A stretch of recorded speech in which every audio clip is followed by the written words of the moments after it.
Staff selection commission ने आज tentative vacancies जारी कर दी हैं। टेंटेटिव वैकेंसीज का जो टोटल नंबर था वो हमें नोटिस आने के दिन ही पता चल गया था, लेकिन यहाँ पे सबसे इम्पोर्टेंट चीज़ जो थी वो थी कि किस डिपार्टमेंट में किस कैटेगरी में कितनी वैकेंसी है। तो आज एसएससी ने हमको बता दिया है कि जो 437 वैकेंसी इन्होंने दी हैं वो इस डिपार्टमेंट में और इन कैटेगरीज में है, मतलब कैटेगरी वाइज और डिपार्टमेंट वाइज इन्होंने वैकेंसीज हमें बता दी है। तो यहाँ पे कुछ डिपार्टमेंट्स इस बार फिर से लेके आए हैं सीनियर की वैकेंसी। देखो एएफएचक्यू ने 3 वैकेंसी दे दी हैं, एमएसएमई ने फिर से वैकेंसी दी है, हालांकि एक ही है लेकिन सीनियर ट्रांसलेटर की है। इसके बाद बात करें मिनिस्ट्री ऑफ होम अफेयर्स, तो यहाँ पे सबॉर्डिनेट ऑफिस इन्होंने लिखा है, ये पहली बार है क्योंकि जो राजभाषा विभाग है वहाँ पे भैया आपकी होती हैं जेटीओ बनते हैं और वो सबॉर्डिनेट ऑफिस में नहीं जाते, वो सीधे मिनिस्ट्रीज में बैठते हैं। तो यहाँ पे राजभाषा विभाग इसको माना जाए ना माना जाए तो मुझे नहीं लगता है राजभाषा विभाग है मिनिस्ट्री ऑफ होम अफेयर्स के अंडर जो सबॉर्डिनेट ऑफिस आते हैं उनमें ही इनको बिठाएंगे। तो ये 14 वैकेंसी आपकी होती है। इसके बाद डिपार्टमेंट ऑफ कॉमर्स 2 वैकेंसी हैं और दूसरा है department of for promotion of industry and internal trade. ये दोनों डिपार्टमेंट जो है ministry of commerce and industry के अंडर आते हैं, तो दोनों में अलग अलग पोस्टिंग होंगी और टोटल इन्होंने 2+3 यानी 5 वैकेंसी दी हैं। उसके बाद भैया आगे आता है आपका डिपार्टमेंट ऑफ कंज्यूमर अफेयर्स, ये आना ही था। फिर फूड एंड पब्लिक डिस्ट्रीब्यूशन, एएफएचक्यू ने जेटीओ की फिर से 3 वैकेंसी दी हैं। इसके बाद फिर आगे आता है डीसीएमपीआर, यहाँ पे 2 वैकेंसी हैं। सीजीडीए ने फिर से वैकेंसी दे दी है 3 और सेंट्रल पासपोर्ट ऑफिस इनको तो देनी ही थी 5 वैकेंसी क्योंकि इन्होंने विदड्रॉ की थी, ये वही है। सीबीआईसी में अच्छी खासी वैकेंसी आ चुकी हैं 35। उसके बाद आगे देखते हैं, ये जल शक्ति की आनी थी, एमएसएमई ने जूनियर की 5 दे दी हैं। मिनिस्ट्री ऑफ माइंस ने काफ़ी हिम्मत मार के 8 वैकेंसी दी है और department of science and technology इस बार 15 थी, 2024 में 3 वैकेंसी इन्होंने फिर से दे दी हैं। आगे देखें ministry of statistics and programme implementation, 4 vacancy इन्होंने दी हैं और भैया इस बार रेलवे भी लेके आ रहा है जिसकी पोस्टिंग दिल्ली में ही होती है, तो 2 वैकेंसी इन्होंने दी हैं। सीबीडीटी की ओर से 24 वैकेंसी हैं, बहुत बढ़िया। डीजीएचएस ने 3 वैकेंसी दी हैं।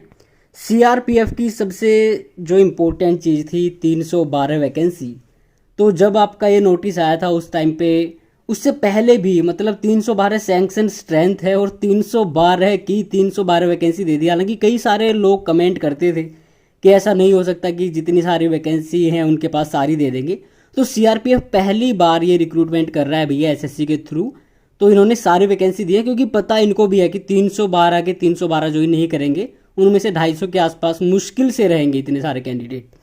तो यहाँ पे भैया सबसे ज़रूरी ये था और इससे भी ज़रूरी क्या है, सीआरपीएफ ने नहीं बताया कि भैया कौन सी कैटेगरी के लिए कितनी वैकेंसी है, शायद उस पर भी अभी कोई क्लेश मचा होगा।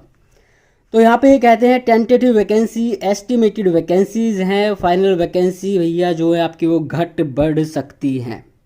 आगे कहते हैं category wise bifurcation of vacancies is yet to be provided by CRPF, इन्होंने अभी नहीं बताया, हो सकता है कुछ फाइनलाइज ना हुआ हो, लेकिन इनको 312 वैकेंसी तो भरनी है भैया।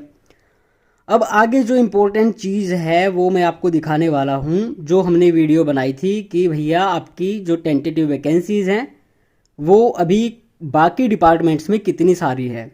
तो क्या ये वैकेंसी जो नंबर ऑफ वैकेंसीज़ है 437 से बढ़ के 500 प्लस हो जाएगा, नो डाउट ये होने वाला है, और कैसे होने वाला है वो भी हम आपको दिखाने वाले हैं।